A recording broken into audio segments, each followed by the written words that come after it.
আজকের ব্লগে তোমাদের সাথে তিতিনের রুটিন শেয়ার করব। গুড মর্নিং এভরিওয়ান, আমার ব্লগে তোমাদের সকলকে স্বাগত। গুড মর্নিং মামা।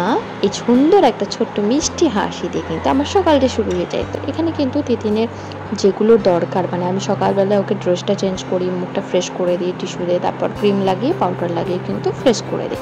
তো সেগুলো নিয়ে বসে পড়েছি। এখানে তিতিন মাম্মা কিন্তু আমার রেডি, আমার মেয়ে কিন্তু আমি ওকে ছেলের ড্রেসও পরাই। তো সব রকমই সাজাই। সোনা ভীষণ খুশি, ফ্রেশ হয়ে গেছে। এবার কি করব, ওকে একটু ম্যাসাজ দিয়ে দেবো সকালবেলাতে, যেটাও খুব পছন্দ করে, কারণ সারারাত্রি ধরো শুয়ে থাকে, সেই জন্য ওর তো শরীরে একটা ব্যথা থাকে, তো সেটার জন্য এনার্জি যাতে পাই সেই জন্য সকালবেলাটা ওকে একটু কিন্তু এক্সারসাইজ দিয়ে দিই এরকম। আর ওইটা খুব বেশি এনজয় করে, যার জন্য আমি ওকে এটা দিতেও ভালোবাসি, কারণ ওকে ভালো রাখাটাই তো আমার কর্তব্য না। অ্যাকচুয়ালি এটাই আমার ইচ্ছা যে ও যেন সবসময় হাসি খুশি থাকে, ও যেটাতে ভালো থাকে সেটাই কিন্তু আমি করার চেষ্টা করে দিই সব সময়ের জন্য। তো সকালবেলাটা ওকে এই জন্য সামনেখানে কিছুটা ফ্ল্যাশ কার্ড দিয়ে দিয়েছিলাম, যাতে করে ও জিনিসগুলো একটু দেখবে, অ্যাট্রাক্ট হবে ব্যাপারগুলো নিয়ে, তারপরে একটু পড়িয়ে নিই, যেটা যেন ও খুব ভালো ক্যাপচার করে নিতে পারবে, সেই জন্য আর কি।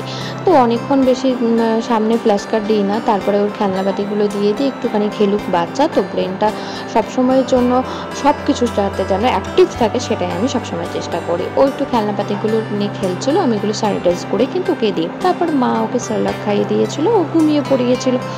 তার ফাঁকে কিন্তু আমি একটু ওয়াটারমেলন জুস বানিয়ে দিয়েছিলাম, সেটাই ওকে খাইয়ে দিয়েছিলাম। এরপর মায়ের যা কাজ বলো, আমি চলে গেলাম কাচাকুচি করতে। মা তার মাঝে পুটুনকে স্নান করিয়ে দিল, আর তার মাঝেই ফটোশুট। আচ্ছা, তারপরেই আমি কিন্তু ওকে সেরেলাক দিয়ে দিয়েছিলাম ওই দুপুর 2টো নাগাদ। তারপরে একটা পার্সেল চলে এসেছিলো তিতিনের হেয়ার ব্যান্ড। তো এই হেয়ার ব্যান্ডগুলো আমি পারচেস করেছি, তাই জন্য তোমাদের সাথেও কিন্তু শেয়ার করলাম। কেমন লাগলো অবশ্যই কিন্তু কমেন্ট করতে ভুলো না। তারপরে দুপুর 3:30 নাগাদ কিন্তু আমি ওকে মৌসম্বি জুস দিয়েছিলাম। তারপর 5:30 নাগাদ ব্রেস্ট ফিডিং করিয়ে নিলাম। সন্ধ্যা 8টা নাগাদ তিতিনের বম এসেছে। এবার বম এসে তিতিনকে আবার সেরেলাক দিয়েছিল, তারপর তার আগে এক্সারসাইজগুলো করে নিয়েছিল, আর বমের সাথে নাচানাচি করেছে। এবার ওকে আমি ব্রেস্ট ফিড করে ঘুম পাড়িয়ে দিয়েছি, আবার মাঝরাত্রে ব্রেস্ট ফিডও করবে। কাল থেকে আবার নতুন রুটিন। কেমন লাগলো ব্লগটা অবশ্যই জানিও।